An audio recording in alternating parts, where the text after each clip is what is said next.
Hello, church family. I hope you're doing well. If you've been paying attention to the news at all these last few days, you will have heard that we have been released as a church to meet together with certain restrictions, and there are restrictions. And so I want to talk with you a little bit today about the timeline of what you can expect and what it's going to look like when you come. I want to caution those of you who are expecting that we will come back to church and it will look the same. My promise to you is that it will not look the same. We're not able to do that. We're having to make some concessions. We are looking towards the things that we hold as sacred, and we are releasing everything else. I'm going to give you some information on what you can expect, but I'm also going to ask for your grace. We are discovering this as it comes out. We don't know all the answers. The board, myself, we don't know all the answers. And it's not for a lack of want. We absolutely want to know all the answers, and we just don't. So I'm going to tell you what we think you can expect. The first thing is, when do we open? It will be on June 28th. Not this week, not next week, but the 28th. The reason that we're doing that is because we need to get this building ready. We need to make some revisions. We need to do some cleaning and some sanitizing, and we need to create some paths. When you come, you are going to be allowed to come in through one door and leave through a different door. You won't be able to come and go as you did before. You'll have to use these specific doors, much the same way that you do at most public buildings that are out there. The government has talked to us about singing, and they have identified it as being a super spreader, especially if you sing with energy and with excitement, and as we want to do. That's a super spreader, and so we need to be careful. And so we will be required to wear masks.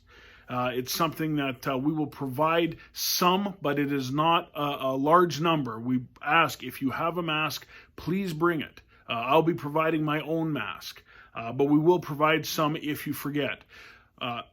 Please bring a mask. The other thing is there will be no handshaking and no hugging. This drives me nuts. I'd wear 10 masks so long as I could hug you and shake your hand, but we're not able to do that.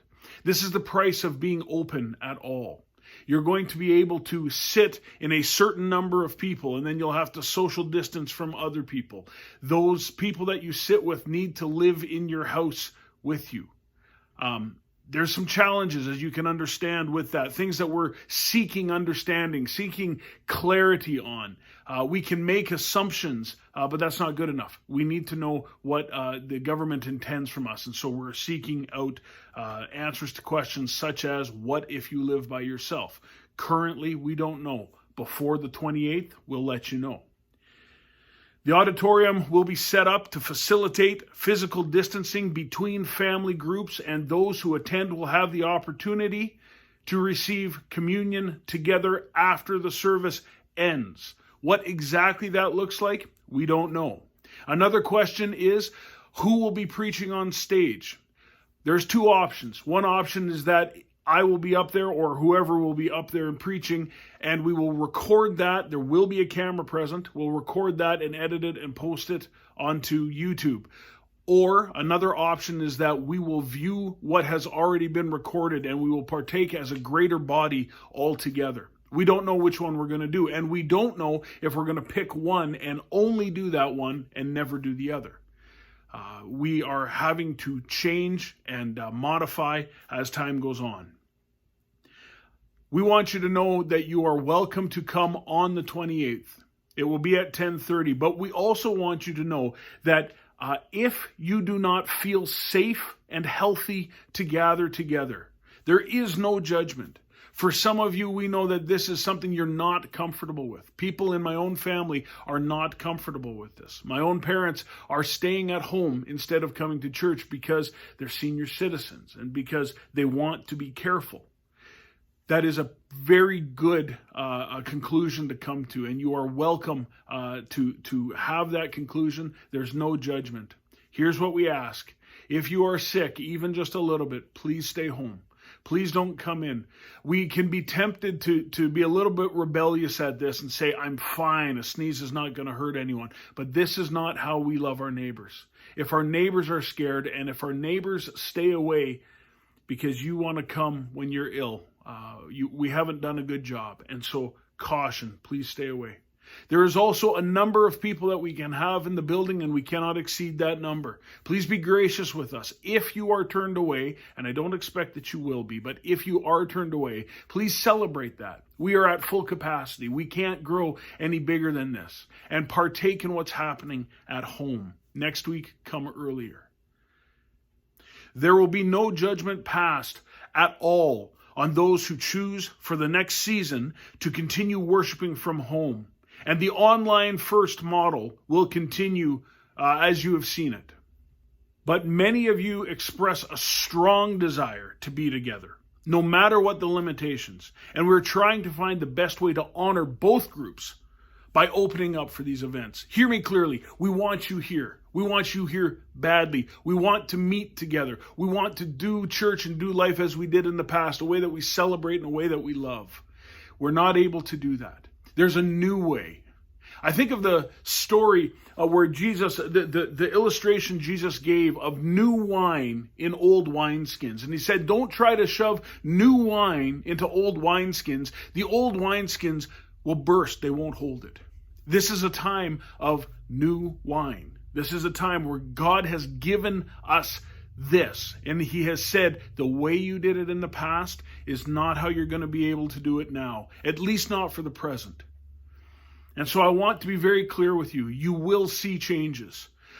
There won't be food or there won't be drink here. You can't come and have a coffee, and you can't come and bring a coffee, unfortunately. That bothers me. I love coffee, and I love being with people. There's something social about that. Do you want to go for a coffee? Come on to the church. We've got great coffee. This kind of thing is meaningful to me, and it's something that I'm very accustomed to. But because I love my neighbor, I'm laying that down, and I want to encourage you to do the same. Even if it's not your conviction, even if you don't know that you necessarily believe all this, I want you to be cautious. Let's take seriously what the medical community is saying. Let's release very quickly what an internet search will tell us. We need to love each other. More information is coming. As we have it, you will have it. You will see me again, and we will talk more. You might feel like you don't have enough information right now to know what to do. Us too. We're doing our best. You might wonder who's going to be on stage. How's the singing going to work? How is the sound system going to work? How is all this going to work? How are we going to have a camera recorded? Who's going to do that recording? All of those things. Good question. We're learning. We're discovering. We're seeking what God would have us do. And we're going to do it out of obedience. This is my request to you. Would you please pray for wisdom for the people making these decisions, the elders board and myself? As we take the information in, I would ask that you trust us. It is our desire to meet together, and it is our desire to ensure the health and safety of everyone. Although that is out of our reach, we can't do that. So we will do what we can, and we will do the best that we can, and we will offer that up as worship to God. I look forward to seeing you on the 28th of June. Don't come this week, the doors are locked. Don't come next week, the doors are locked. The 28th of June. Boy, won't it be good to see you.